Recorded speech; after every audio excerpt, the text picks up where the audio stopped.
Pour ne rater aucune de nos vidéos, n'oubliez pas de vous abonner et d'activer la cloche. Qu'est-ce qu'on en sait ? On n'en sait rien. La réalité, c'est que l'État n'a pas voulu faire ce rapport de force. Depuis toujours, il demande. C'est la politique, on va dire, allez les distributeurs, s'il vous plaît, baissez un peu les prix pendant 3 mois. Puis on attend que ça remonte et on dira après, s'il vous plaît, baissez les prix. Puis s'ils baissent les prix une fois, ils vont dire, attendez, on a baissé les prix, donc baissez-nous un peu les impôts ailleurs. Là. Ça fait des années qu'on nous dit que le prix de l'électricité va augmenter et il va continuer à augmenter parce que EDF est face à un mur de dépenses énorme.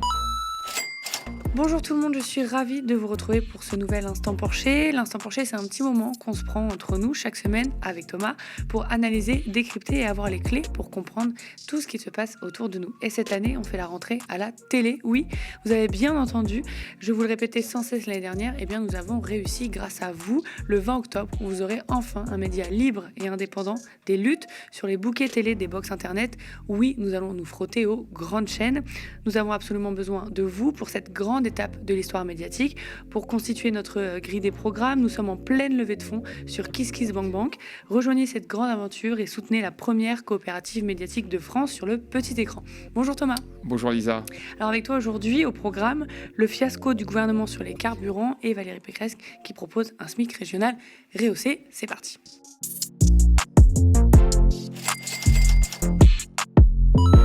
Autoriser la vente à perte des carburants était-ce la solution pour sauver le pouvoir d'achat des Français ? Le gouvernement a essayé et il s'est complètement planté. Interrogée dans Le Parisien le week-end dernier, Elisabeth Borne a annoncé l'autorisation à titre exceptionnel de la vente à perte sur le carburant pour une période limitée. Le but, que les distributeurs puissent baisser davantage les prix. À partir de là, l'exécutif parle de baisse de plusieurs dizaines de centimes d'euros. Chou blanc, Total et les distributeurs disent non. De l'aveu d'un conseiller du gouvernement, l'affaire est mal embarquée, mais pas question de faire marche arrière. La mesure permettant aux distributeurs de revendre à perte le carburant figurera bien dans le projet de loi présenté mercredi prochain au Conseil des ministres par Bruno Le Maire. Ce texte permettra aussi d'avancer les négociations commerciales entre la grande distribution et les industriels, rapporte Politico. Et entre l'enregistrement et la diffusion de cet épisode, Emmanuel Macron a de nouveau changé de plan ce dimanche soir. Thomas, est-ce que c'est la solution d'autoriser dans un petit temps la vente à perte des carburants ? En fait, l'État n'a pas su établir un rapport de force avec les distributeurs, que ce soit les distributeurs de la grande distribution ou les pétroliers. Comme il est parti du principe que l'inflation allait durer peu de temps, au début il a fait des chèques, il a baissé la partie des taxes de l'État sur les carburants, et puis aujourd'hui il ne peut plus faire ça. Et on ne peut pas de toute façon subventionner des prix sur le long terme au bout d'un moment. Donc là, il lui reste l'outil législatif. Et l'outil législatif, c'était de dire, voilà, on autorise les gens à faire de la vente à perte avec cette idée que un des distributeurs allait accepter de vendre à perte et qu'il allait avoir une concurrence qui ferait baisser les prix. Alors, il y a 2 erreurs. La première, c'est que le marché de la distribution de carburant, il n'est pas concurrentiel. Il y a des gros acteurs de poids. Il y en a un qui est très connu, qui s'appelle Total, qui a plus de 30% des stations-service. Puis après, vous avez des Carrefour, etc., qui ont quand même des 10% des stations-service, donc qui ont quand même des poids sur le marché. Donc, on n'est pas sur un marché concurrentiel. On est sur un marché plutôt oligopolistique. Donc, il y a peu de chances que les acteurs baissent les prix comme dans un marché purement concurrentiel. Et puis, la deuxième des choses, c'est qu'en réalité, l'État ne sait pas quelle est la marge nette des pétroliers. Personne ne le sait. Il n'y a que eux qui le savent. Donc même s'ils disaient qu'ils vendaient à perte, c'est possible qu'ils ne vendent pas à perte réellement.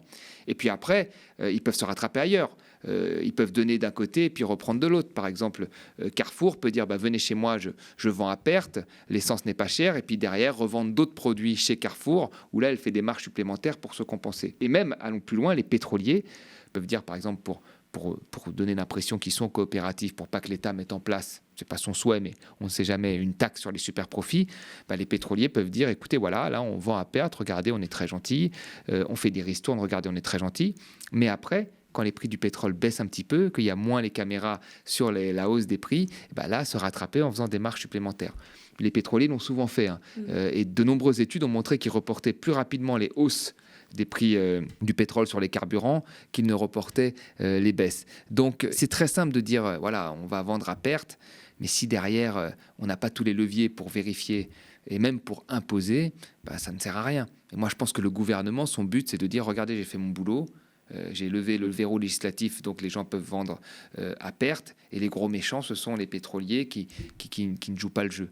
Non, ça ne va rien donner, et ça montre en fait une forme d'impuissance de l'État à établir un rapport de force concret avec les distributeurs. Est-ce que l'État doit réduire la taxe sur les carburants et doit encore mettre la main dans le cambouis, sans mauvais jeu de mots? Je pense que non, mais il doit changer la fiscalité des carburants.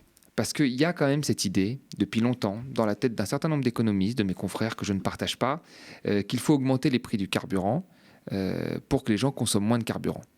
C'est une réalité sur le long terme, parce que si les prix du carburant deviennent très très chers, vous vous retournez vers des moteurs qui consomment moins, donc des petits moteurs, des petites citadines, ou peut-être la voiture électrique quand vous en avez les moyens. Donc sur le long terme, c'est positif. Mais sur le court terme, vous emprisonnez les gens dans une dépense contrainte qui va grappiller 20, 30 euros, 40 euros par mois en plus sur des budgets qui sont déjà greffés par l'ensemble de l'inflation sur les autres produits. Et donc ça amène à quoi ? Ça amène à un sentiment d'injustice qui a mené, on se souvient à l'époque, au mouvement des Gilets jaunes. Donc on ne peut pas considérer qu'il faille seulement augmenter la fiscalité comme ça a été le cas et défendu même par des économistes de gauche et par des journaux de gauche pendant très longtemps avec cette idée, oui, c'est plus cher, donc les gens vont moins consommer. C'est plus compliqué que ça. Il y a des inégalités territoriales énormes dans l'utilisation des carburants et l'utilisation des véhicules, notamment de la voiture. On l'a souvent rappelé, mais il est important de rappeler ce chiffre. À Paris, on est dans les derniers chiffres à 13% d'utilisation de la voiture pour aller travailler. En grande couronne, dans l'Île-de-France, on est à 50% déjà. Dans le reste de la France, quasiment partout, sauf quelques petits îlots, on est entre 75 et 85%.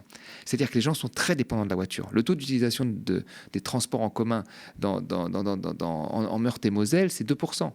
En région parisienne, à Paris, c'est 60%.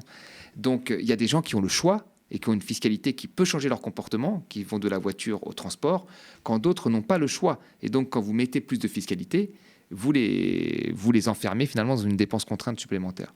Donc la vraie question était de refonder cette fiscalité, de faire en sorte peut-être qu'elle soit moins chère sur les produits, et puis après d'ajouter une fiscalité supplémentaire, type vignette de l'époque, qui prenne en compte la puissance de la voiture, mais aussi le département d'où l'on vient. Et au final, quelqu'un qui aurait un 4x4 Porsche à Paris paierait une fiscalité beaucoup plus élevée ou aurait une pression fiscale beaucoup plus élevée sur les carburants que quelqu'un qui roule en Twingo en Meurthe-et-Moselle. Mais jamais il n'y a eu de réflexion sur ce type de sujet, jamais. Et le gouvernement, chaque fois, se retrouve face à une augmentation des prix des carburants et ne sait pas quoi faire. Hollande voulait bloquer les prix, Moscovici a baissé les taxes de 6 centimes, Macron a baissé les taxes de 10, et puis de 18, et puis d'un peu plus, puis il a fait des chèques, puis aujourd'hui il dit qu'il ne peut plus rien faire. Donc le débat va revenir constamment dans l'actualité s'il n'y a pas une réflexion sur cette refonte de la fiscalité. J'ajouterai une dernière chose, c'est que quand il s'agit de faire de l'évasion fiscale ou de l'optimisation fiscale, là, il y a des mécanismes fiscaux extrêmement compliqués qui sont mis en place. Il y a des prix comptables, des prix de transfert qui permettent à des compagnies parfois pétrolières comme Total de ne pas payer d'impôts là où il y a une forte fiscalité et d'en payer là où il n'y en a pas.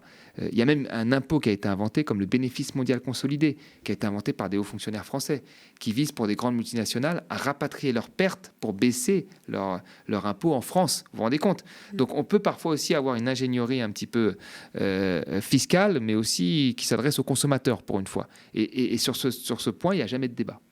Comme pour l'électricité, il y a Bruno Le Maire qui assure travailler pour le pouvoir d'achat des Français. On écoute. Est-ce que ça veut dire que les factures vont augmenter de 10 à 20% l'an prochain ? Non. De combien ? Non, il en est hors de question. Et je suis incapable de vous dire s'il y aura même une augmentation en janvier. Ça dépendra totalement des prix d'électricité. Mais nous continuons à payer 37%. C'est une possibilité qu'il y ait une augmentation en janvier. C'est une possibilité, mais certainement et pas de cet ordre-là. Et c'est une possibilité aussi qu'il n'y ait pas d'augmentation. Quel sera le plafond à ne pas dépasser s'il y a une augmentation Il est hors de question d'avoir une augmentation de 10 à 20%. Quel est le plafond ? Je ne veux pas vous donner... Vous voyez que 10, ça peut être le plafond, mais il peut se trouver que le prix de l'électricité nous permette de ne pas avoir d'augmentation en janvier. Je ne peux pas vous le dire aujourd'hui. Et s'il le faut, vous remettrez un bouclier tarifaire sur l'électricité si nécessaire ? On ne va pas remettre un bouclier tarifaire, Thomas Soto. Oui. Il existe. Oui. Il a été supprimé sur le gaz. Oui. Il existe encore. Nous payons aujourd'hui, à l'heure où je vous parle, 37% de la facture d'électricité des ménages. Ça va nous coûter, pour le budget de l'État, l'année prochaine, plus de 10 milliards d'euros. Nous continuons à protéger. Nous continuons à accompagner les ménages les plus modestes. Il pourra y avoir peut-être une petite hausse d'électricité, mais ça ne sera pas 10% quoi qu'il arrive. Mais ce ne sera pas 10%, et quoi qu'il arrive, nous maintiendrons une protection sur l'électricité en 2024. Donc on ne saura pas de combien sera la hausse de l'électricité en janvier. On voyait Bruno Le Maire un peu perdu, je te voyais rire pendant l'extrait. Et on l'a entendu, Bruno Le Maire, par contre, assure mettre la main au portefeuille pour les ménages. Est-ce que ces mesures qui pallient comme des pansements les effets du marché, c'est le chemin à prendre, ou est-ce que ça ne résout rien du tout dans le fond ? Ça peut soulager les ménages, effectivement. Là, il y a une inflation, les ménages sont attaqués de partout. Et c'est vrai que l'État, plutôt que de vouloir indexer les salaires sur les prix, parce qu'il a refusé toujours cette solution, parce qu'ils nous ont dit que ça allait alimenter et ça allait créer de l'inflation, donc ça allait faire augmenter l'inflation. Or, on se rend compte qu'aujourd'hui, il faut le rappeler, c'est que les pays qui ont des mécanismes d'indexation, le Luxembourg, la Belgique et Malte, ont une inflation, pour la plupart de ces pays, en dessous de la moyenne de la zone euro. Ce qui veut dire que ça n'alimente pas l'inflation comme ça a été dit. Il n'y a pas cette boucle salaire-prix qui se met en place. Mais comme le gouvernement a refusé de prendre cette piste, ce qui lui aurait évité de faire cette série de boucliers, et ben il se retrouve à faire des boucliers à droite et à gauche. Alors il ne le fait plus sur le gaz, il ne va pas le faire sur le carburant, là il le fait encore sur l'électricité, mais il faut être honnête, c'est-à-dire que ça fait des années qu'on nous dit que le prix de l'électricité va augmenter, et il va continuer à augmenter, parce que EDF est face à un mur de dépenses énorme. Le grand carénage, c'est-à-dire l'allongement de la durée des réacteurs de 40 à 50 ans, parce qu'ils étaient prévus pour 40 ans, il faut les remettre à niveau pour 50 ans, c'est 50 milliards. Qui c'est qui va le payer ? Ça va être sur la facture du consommateur. Les EPR, avec Flamanville et les surcoûts qu'il y a eu, ça va être sur la facture du consommateur. Donc on n'aura pas le même prix de l'électricité d'antan. Donc là, il va falloir aussi préparer les gens et leur dire que l'électricité va augmenter. Alors comment on fait maintenant pour que les gens aient une meilleure facture ? Il faut qu'ils consomment moins d'énergie. S'ils en consomment moins, il faut la rénovation des bâtiments, mais il faut aussi comprendre que le nucléaire est une énergie qui produit plein pot en quasi illimité. Et c'est ça aussi qui amène souvent à ne pas faire des économies d'énergie, parce que nous avons de l'énergie plein pot. Donc si nous faisons du nucléaire et qu'il y a de l'énergie plein pot, il faut que le prix de l'électricité soit peu cher, c'est le pari. Mais si ce n'est pas le cas et que le nucléaire devient beaucoup plus cher, ce qui va être le cas, c'est quasiment sûr, il va falloir trouver des moyens pour moins consommer et pour que la facture diminue. Donc la solution, ça va être de moins consommer, mais comment faire pour les ménages les plus pauvres qui déjà sont au plus bas de la consommation, qui ne peuvent pas moins consommer ? En fait, c'est pas un adaptement individuel, c'est pas une demande d'adaptation de l'individu, comme ça a été dit l'année dernière. L'année dernière, en fait, on a eu tellement peur d'avoir des blackouts qu'on a dit aux gens, c'est la fin de l'abondance, il faut faire attention, mettez le chauffage à 19 degrés. C'est pas ça, parce qu'il y a déjà un tiers des Français qui le font, même 50% des Français qui le font, qui s'adaptent naturellement. La question, c'est d'adapter les infrastructures globales, les ministères, les entreprises, les lycées, les collèges, de faire en sorte que tout ce qui peut consommer moins, consomme moins. Donc c'est plutôt dans l'adaptation de l'infrastructure, dans les dépenses qui doivent être faites en rénovation de bâtiments, en économie d'énergie, que sur une demande d'adaptation individuelle. Mais encore une fois, la politique à courte vue, c'est la politique, on va dire, allez les distributeurs, s'il vous plaît, baissez un peu les prix pendant 3 mois. Et puis on attend que ça remonte et on dira après, s'il vous plaît, baissez les prix. Puis s'ils baissent les prix une fois, ils vont dire, attendez, on a baissé les prix, donc baissez-nous un peu les impôts ailleurs. Là. Ça, c'est de la politique à courte vue. Et c'est pareil quand on dit, oh les amis, serrez-vous la ceinture, mettez le chauffage à 19 degrés parce qu'on n'a pas fait ce qu'il fallait comme rénovation pour les bâtiments. C'est de la politique à courte vue. La politique à long terme, c'est la politique qui vise à faire en sorte d'avoir des plans, une planification, un certain nombre de rénovations tous les ans, rénovation des bâtiments publics, des entreprises, etc., pour que l'on consomme moins d'énergie et qu'à partir du moment où l'on consomme moins d'énergie, la consommation d'électricité soit complètement fournie par notre production et qu'on n'ait pas besoin d'aller chercher l'électricité qui est produite avec du gaz à un prix qui serait beaucoup plus élevé. Et pour la planification, justement, Emmanuel Macron va l'annoncer et donc ce sera notre sujet de la semaine prochaine, on le dit déjà en avance. Tu parlais des distributeurs. Pour lutter contre l'envolée des prix, Elisabeth Borne a également dit avoir demandé aux plus gros industriels et à la grande distribution d'accélérer les négociations annuelles. Je cite la Première ministre, toujours dans Le Parisien, « Un projet de loi va être présenté en Conseil des ministres à la fin du mois par Bruno Le Maire. Le texte doit être adopté à la mi-novembre, mais les négociations pourront commencer avant son adoption pour qu'elles aboutissent et à la fin de l'année au plus tard, début 2024. Est-ce que c'est suffisant ou est-ce que c'est la même chose là que tu racontes ? Mais non, c'est pas du tout suffisant. Non, mais déjà, il faut comprendre une chose, c'est qu'il y a une vraie asymétrie d'information entre l'État et ses distributeurs. Quand les distributeurs disent à prix coûtant, mais qu'est-ce qu'on en sait ? On n'en sait rien. Ils te disent à prix coûtant, mais on n'en sait rien. Peut-être que c'est pas à prix coûtant, mais eux, ils te disent à prix coûtant. Quand ils te disent chez les pétroliers, les représentants de l'industrie pétrolière, l'UFIP, te disent non, vous savez, on fait 1 centime de marge sur la distribution d'essence. Il y a même l'ancien patron Total qui disait on fait moins d'1 centime. On n'en sait rien. Les études de la DGCCRF montraient qu'ils faisaient 3 à 4 centimes, ce qui est quand même 4 fois plus élevé. C'est 1 centime, c'est plusieurs centaines de milliers d'euros en plus dans les poches par jour des gros pétroliers. Pas des petits, des gros pétroliers. Donc on n'en sait rien. La réalité, c'est que l'État n'a pas voulu faire ce rapport de force. Depuis toujours, il demande. Et là, il demande encore. Il fait des conférences, il discute. Pour établir un rapport de force, il faut déjà utiliser les outils qu'on a. Moi, ce que j'aurais fait dès le début, c'est que j'aurais bloqué les prix. C'était possible, ça a été fait sous Rocard en 90, pendant la guerre du Golfe. Là, on avait la guerre en Ukraine qui allait faire augmenter les prix du pétrole et du gaz, et même du blé, parce que ce sont des gros producteurs de gaz, pétrole et blé. Donc, on bloquait les prix. Quand on bloque les prix, on a 6 mois. On a le droit de le faire, c'est dans le code du commerce. Une fois qu'on a bloqué les prix, là, on a créé un rapport de force. Parce que là, tout le monde perd de l'argent. L'État peut en perdre, mais le distributeur en perd beaucoup. Et le pétrolier en perd beaucoup. Donc, à partir de ce moment-là, on met en place un rapport de force. Et à partir de là, on essaie d'analyser les marges, de comprendre combien de marges ils font, de négocier avec eux sur des prix bloqués, sur des prix qui ne doivent pas augmenter. Ainsi. On crée ce rapport de force. Or, le gouvernement n'a pas fait ça. Depuis le début, il a demandé, il a fait confiance. Parfois, il a eu des retours comme les ristournes, mais on ne sait pas si ces ristournes ne sont pas compensées à d'autres moments. Parce que le prix du pétrole n'était pas aussi élevé en vacances. Et beaucoup de conducteurs se sont plaints quand même de la hausse des prix des carburants. Donc, on ne sait pas trop comment sont faites ces marges-là. Et donc, c'est cette asymétrie d'information qui crée un flou et qui montre qu'en l'absence de volonté de taper un peu du poing sur la table de l'État, ils font en fait ce qu'ils veulent. Quand ils veulent, ils font des ristournes. Quand ils ne veulent pas, ils le disent très clairement, on n'en veut pas. Le SMIC en Île-de-France devrait être à 9% de plus. C'est ce que revendique Valérie Pécresse, la présidente de la région. Dans 20 minutes, lundi dernier, Valérie Pécresse va demander un choc de décentralisation à l'État, soit un droit à la décision des thématiques qui concernent particulièrement l'Île-de-France. La tête de la région LR déplore la France, pays le plus centralisé d'Europe. Dans ses propositions figure donc le SMIC, on l'a dit, en avançant le coût des logements franciliens plus élevé qu'ailleurs.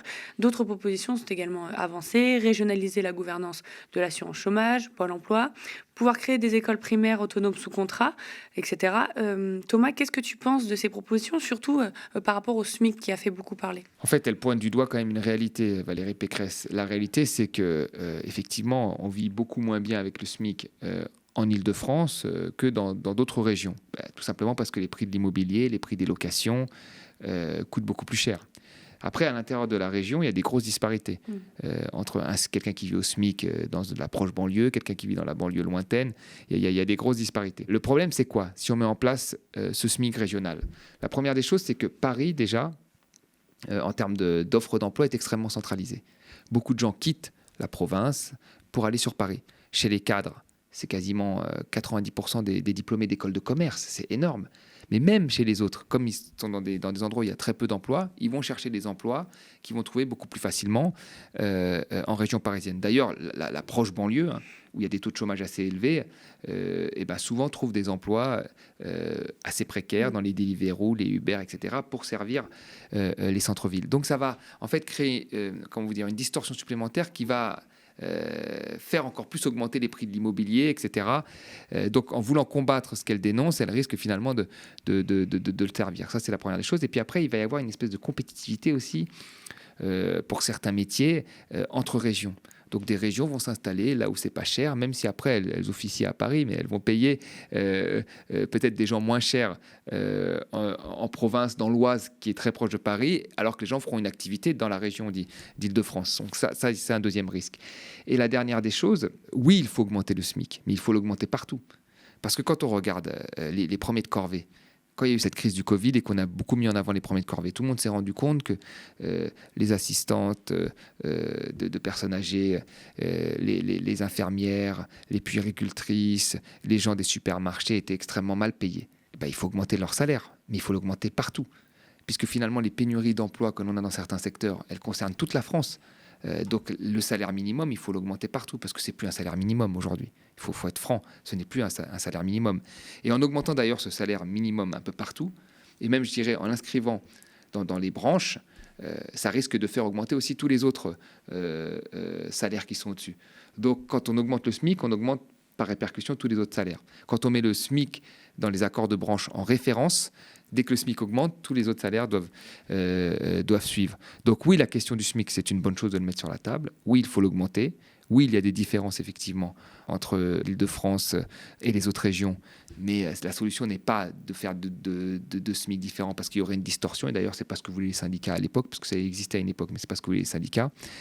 Et donc, l'idée de Pécresse, sous un vernis social, c'est une fausse bonne idée. Mais la question du SMIC doit être aujourd'hui débattue. Est-ce que cette proposition aussi d'augmenter les salaires franciliens, c'est aussi un moyen de ne pas s'attaquer au prix des logements en Île-de-France ? Les prix des logements en Île-de-France, c'est dû à deux choses. à la très forte demande, comme on l'a dit, d'emploi, de gens qui viennent travailler sur Paris, et parfois des gens qui n'ont pas envie, encore une fois, de bac plus 5 à peu de diplômes. Les gens trouvent plus facilement un emploi sur Paris, et beaucoup n'ont pas envie d'y aller forcément. C'est qu'il y a plus d'emplois à Paris, il y a une extrême centralisation de Paris. Et puis après, il y a autre chose qui a fait augmenter les prix, c'est plutôt sociétal, c'est qu'aujourd'hui, une grosse majorité des familles parisiennes ne vivent pas dans un appartement, elles vivent dans 2 appartements parce qu'elles divorcent. Et puis à ça, vous rajoutez des étrangers qui viennent acheter des appartements, le Airbnb, etc., et la ville touristique. Tout ça a fait exploser les prix de Paris et de la première périphérie. Et a projeté en dehors de Paris et de la première ceinture les catégories populaires les plus pauvres. Donc sur l'immobilier, c'est plus, moi je pense, sur l'encadrement des loyers, la construction de logements publics qu'il faut agir. Sur les prix en eux-mêmes, c'est très très difficile parce que tant qu'il y a de la demande, les prix. Après, on peut taxer les patrimoines élevés, etc. Ceux qui sont multipropriétaires, ça c'est une chose à faire pour avoir de l'argent public. Mais la maîtrise du prix en elle-même comme ça est quelque chose souvent de très difficile. Merci à vous, chez vous, d'avoir suivi cet instant penché. Pour cette émission et pour le média, la rentrée se fera à la télé, mais surtout avec vous. Le 20 octobre, vous aurez enfin un média libre et indépendant, des luttes sur les bouquets télé des box internet. Oui, nous allons nous frotter aux grandes chaînes. Nous avons absolument besoin de vous pour cette grande étape de l'histoire médiatique.